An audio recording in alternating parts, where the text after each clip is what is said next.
Mga ka-Republic, siniguro ng Barangay Ginebra na hindi nila bibigyan kahit katiting na chance ang Phoenix na makahirit ng do-or-die game.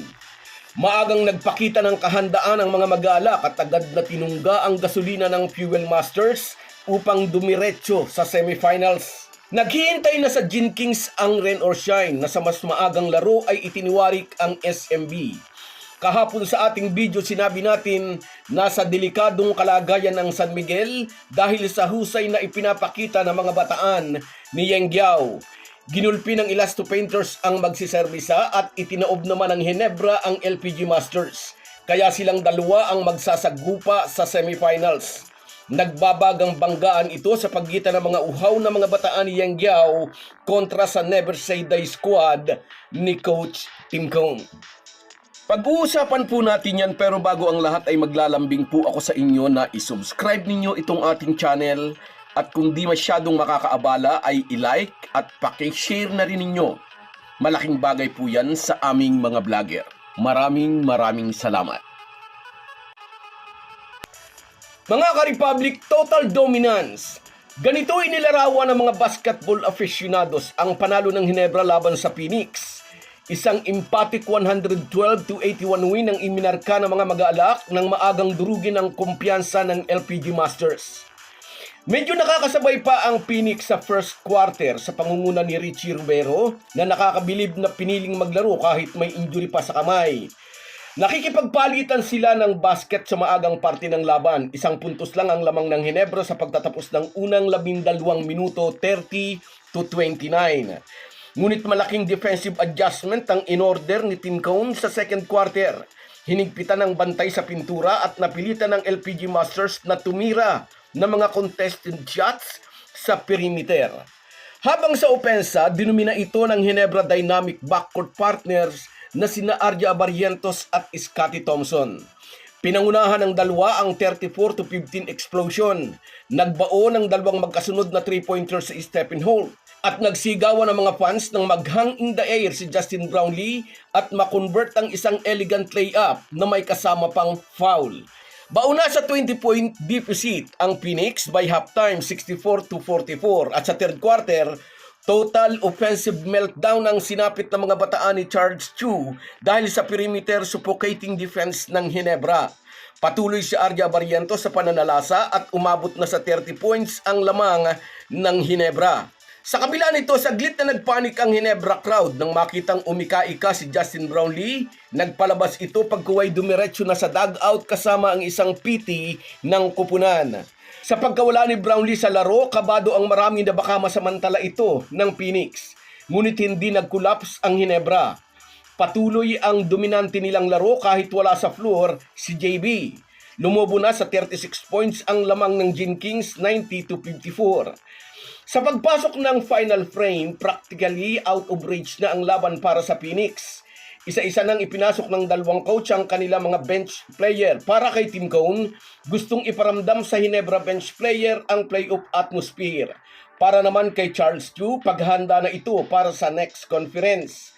Samantala, nakahinga ng maluwag ang buong kupunan ng Ginebra at ang kanilang mga fans nang bumalik si Justin Brownlee sa bench, still in his jersey, at inassure ang lahat, minor lang ang kanyang hamstring injury.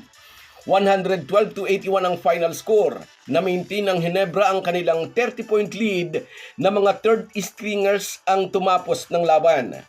At sa panalong ito ng mga mag-aalak na ikasa ang semifinals match-up nila laban sa Rain or Shine na sa maagang laro ay tinalo ang San Miguel Beermen. Kahapon ay sinabi natin sa ating video na sa delikadong sitwasyon ang SMB. Nais ko pong linawin lalo na sa mga fans ng magsiserbisa, hindi po natin winish na matalo sila.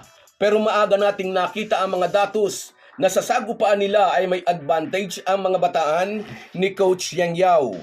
Ang run-in gameplay ng mga kabataan pang player ng Rain or Shine laban sa nagkakaedad ng core ng SMB. Ang pagiging consistent ni Jalen Johnson mula sa pagsisimula ng Commissioner's Cup samantalang nakatatlong palit ng import ang San Miguel. Inamin yan mismo ni Coach Leo Austria na nagsabing nakaapekto iyon sa kanila. Kung mas maagang dumating si Benny Boatwright, posibleng nasa top 4 sila at di agad matatapat sa malakas na team gaya ng Rain or Shine. Anyway, out na nga ang SMB. Goodbye sa naunang ambisyon ng another Grand Slam. Pagkatapos masikwat ang All-Filipino Crown, babawi na lang kami sa Governor's Cup, sabi ng 9-time MVP na si Junmar Fajardo. Pagkatapos ng another pairings of playoffs match-up mamaya sa pagitan ng NLEX sa Talk and Text at ng Magnolia versus Meralco, dadako na tayo sa best of 7 semifinal series. At kasado na nga ang unang semis match-up sa pagitan ng Barangay Ginebra at Rain or Shine. Ngayon pa lang ay marami nang nagdidebate sino sa Ginebra at Rain or Shine ang may advantage. Siyempre, gugustuhin ng mga haters na manalo ang Elasto Painters. Lagi namang ganyan ang mga talangka. Doon sila kampi sa sino mang kalaban ng mga magala. Sa mahabang panahon, ngayon lang ulit nakitang ganito ka-healthy ang lineup ng Ginebra sa dulo ng conference. Dahil kumpleto sila, mayroon silang perpektong pantapat sa mabilis na atake ng ROS. Sina Scottie Thompson at Stephen Holt ang magiging sakit ng ulo ni Andre Caraccot at Adrian Nukum. Sasali si Nards Pinto para guluhin ang rotation ng Elasto Painters sa labas ng arc para hindi sila makapagpasabog ng 19-3 gaya ng ginawa nila kagabi sa SMB. Isa si Arja Barrientos sa magiging pangunahing armas ng Ginebra laban sa mga bataan ni Yeng Giao. At ang machine gun ng Ginebra na si Justin Brownlee. Oo nga, nakikita natin na mahusay si Jalen Johnson ng ROS. Ngunit iba ang tatak ng isang Justin Brownlee. Kabisado niya ang ganito kalaking serye. Ngunit sa kabila ng mga advantage na ito na nakikita ng mga basketball aficionados, huwag nating kakalimutang isang malakas na kupunan din ang nabuo ni Coach Yeng Giao. Sa kanyang sistema, walang star player dependency ang Rain or Shine. Kayang magpalit ni Coach Yeng Giao ng 5 player ng sabay-sabay nang di bumababa ang intensity ng laro.